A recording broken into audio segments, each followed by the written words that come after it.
She was labeled a monster, but a doctor intervened and did this. Some called him a monster because of his unusual appearance. She always remained happy and never became a bad person, but her parents decided something had to be done. That's when this doctor stepped in and changed their lives forever. Keep watching to find out what happened. This is Cypress and Del Ceylon. They live in Quinaguitan, Philippines. The town is tiny and has no more than 14,000 inhabitants. Cypress works for the government on a basic salary and spends most of his time looking after his children. They also have a small shop in their house. 8 years ago, their lives changed when their fourth child, Angel, was born. But what should have been a happy time turned into a stressful one. Also, if you have not done so already, please subscribe to our channel and click that notification bell to get inspired by these real-life stories every day. Now, back to the story. The baby girl was born in a public hospital and the local doctors didn't know what to do. When she was born, Cypress remembers there was a hush in the room. This baby didn't cry like her other babies had, and instead of being able to cuddle, they were taken away for treatment. A doctor told Cypress that something was wrong, but it wasn't until she met Angel that she realized how bad things were. "When I first saw her, I cried a lot," he said. "I cried every time I looked at her and blamed myself for her condition." Angel was born with a huge hernia of her little face, and doctors diagnosed her with encephalocele. Encephalocele is a type of birth defect related to the neural tube of the brain. The neural tube is a narrow channel that folds and closes during pregnancy to form the brain and the spinal cord. And this is what happens when this neural tube does not close normally in the womb. As a result, there is a sac-like projection of the brain through an opening. This opening is usually in the center at the top back of the head or between the forehead and the nose. In Angel's case, it was the latter. Although the causes are unknown, the problem is common in Southeast Asia, and experts believe there are several factors, including genetics and certain environmental causes. In addition to aesthetic problems, encephalocele also causes damage and functional problems, and often requires additional surgery to seal the hernia.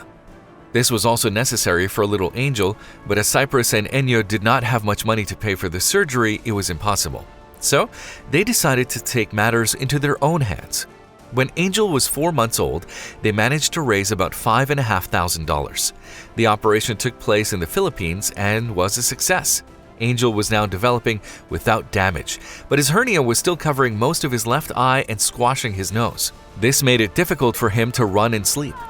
He would often lift the lump or move it from side to side to be able to see in a better way.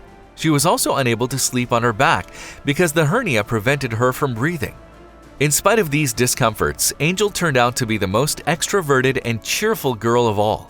She could sing before she could talk and loved to dance. Angel herself did not feel sad about her hernia.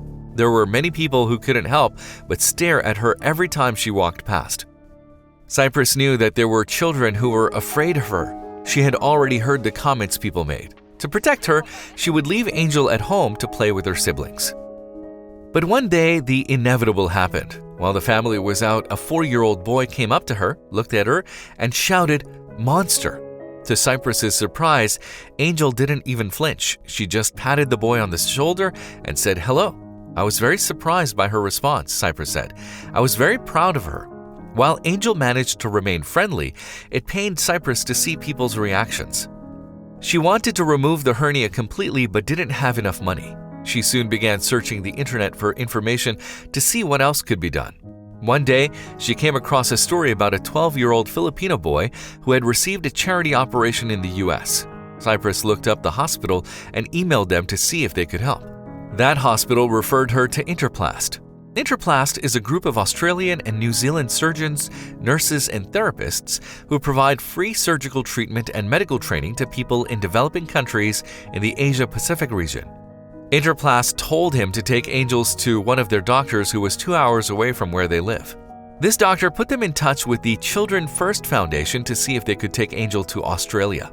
Luckily, they agreed. When Angel arrived with his father in Adelaide, they were met by an interpreter who helped them during their stay. Surgeon Walter Flapper scanned Angel's brain to see if it had separated from his hernia. Luckily it had, which made the operation easier and less risky. Then came the big moment. For more than 4 hours, the girl lay on the operating table, and Dr. Flapper and his team cut the lesion out of her face. The thing weighed more than 200 grams and was full of abnormal brain tissue. To ensure that no further herniation would occur, they sealed a hole in her forehead using a bit of bone from her hip and pulled the remaining skin together to stitch her face back together. A scar now runs down Angel's nose, and as his nose has been displaced to one side by the hernia, he will also have to return to Australia for more work in the future. Although he still looks a little different from other children, he's no longer bothered by the enormous weight of the hernia. Her parents are very happy and thankful for the help their little girl has received. When Angel came home, they were so pleased with her face that they took her to their local church for the first time, and every birthday, they now invite more people than before. "We celebrated with the children in our neighborhood and other family members," said Cypress. "I was very happy that this precious little girl can now go about her life in a normal way without other children calling her Monster." Bahaneha Liberata, another mother who knows how mean people can be to those who are a little different, is Bahaneha Liberata. Born in Rwanda in Central Africa, she had been with her husband for many years. The couple were happy living in the city and already had several children. But after Bahaneha gave birth to their son, everything changed. Her husband could not believe his eyes, and after taking one look, he abandoned them both, calling their son the devil's spawn, and insisted that he would not take responsibility for him. After her partner abandoned her, Bahaneha was left alone. A good Samaritan offered to take her and her baby back to her village. Bahaneha had to leave her other children in the city and now seeks professional care. The little boy seems to be in a lot of pain, but the doctors are not offering any help. To make matters worse, other villagers also torment her. They make fun of her baby and call him a monster. Isolated and unable to work, Bahaneha struggles to take care for herself and her child. To help her, a local organization called A Free Mac set up a GoFundMe page in her name. They added a video detailing what Bahaneha is facing and hope to raise enough money to send Bahaneha and her son abroad for treatment.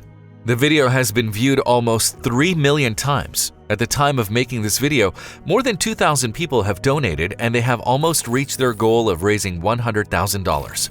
The comments that people have written are all beautiful and sweet. "I'm a mother myself, and I deeply wish for the healing of both this mother and her child," wrote one person. "I want this child to feel no pain and to become strong," said another. One woman also thought she recognized the child's condition and suggested that it might be a clover-shaped deformity.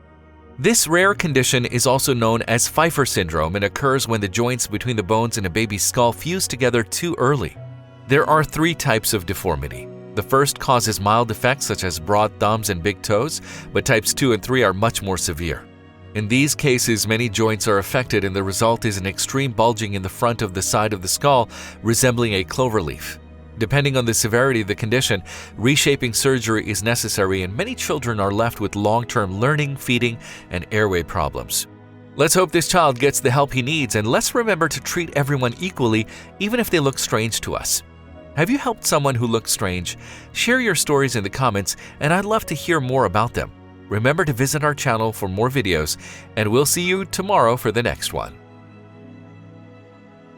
If you liked the video, please give it a thumbs up and consider sharing it with someone who may find it interesting. Thanks for watching, and I'll talk to you in the next one.